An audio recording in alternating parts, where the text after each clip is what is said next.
এখন থেকে আপনি চাইলে আপনার হাতে থাকা স্মার্টফোনে যদি নগদ বা বিকাশ অ্যাপ থেকে থাকে তাহলে কিন্তু আপনি সেখান থেকে আপনার ফোনে টাকা রিচার্জ করতে পারবেন। আজকের এই ভিডিওতে আমরা নগদ অ্যাপ থেকে কিভাবে আপনার ফোনে টাকা রিচার্জ করবেন এই বিষয়ে কথা বলবো।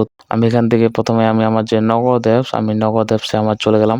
নগদ অ্যাপসে আসার পর আপনি আপনার যে পিন সেট করেছিলেন সেই পিনটি দিয়ে আপনি নগদ অ্যাপসের ভিতরে প্রবেশ করবেন। তো প্রবেশ করার পরে আপনি চাইলে আপনার যে ব্যালেন্স আছে ব্যালেন্সটিকে চেক করে নিতে পারবেন যে আপনার ফোনে বা আপনার নগদ অ্যাপসে কত টাকা রয়েছে। যেহেতু আমরা এখান থেকে মোবাইল রিচার্জ করব বা মোবাইলে টাকা ঢোকাবো, এর জন্য এখানে দেখতে পারবেন যে থার্ড যে অপশনটা আছে মোবাইল রিচার্জ। আমরা সেই মোবাইল রিচার্জের উপর একবার ক্লিক করব। এখান থেকে আমরা মোবাইল রিচার্জের যে অপশনটা রয়েছে এখান থেকে উপরের দিকে দেখতে পারবো যে এখানে ফোন নাম্বার দেওয়ার মতো একটা অপশন রয়েছে। আমরা এখানে আমাদের ফোন নাম্বারটি দিয়ে দেবো যে নাম্বারে আমরা টাকা রিচার্জ করতে চাই। এখন এখানে আমাদেরকে ফোন নাম্বারটা দিয়ে দিতে হবে যে নাম্বারে আমরা টাকা রিচার্জ করতে চাই। আমি এখান থেকে আমার যে ফোন নাম্বারটা রয়েছে এটা এখান থেকে আমি দিয়ে দেবো। এখন এখান থেকে আপনাকে ফোনের অপারেটর সেট করা লাগবে, অর্থাৎ আপনার সিমটি যে কোম্পানি সেই কোম্পানির এখানে সিলেক্ট করে দেওয়া লাগবে। এখন এখানে আপনার টাকার যে পরিমাণটা রয়েছে সেটা আপনাকে দিয়ে দেওয়া লাগবে, অর্থাৎ যত টাকা আপনি রিচার্জ করতে চান এটা দেওয়ার পর নিচের দিকে একটি নেক্সট বাটন পাবেন, সেখানে আপনাকে ক্লিক করতে হবে।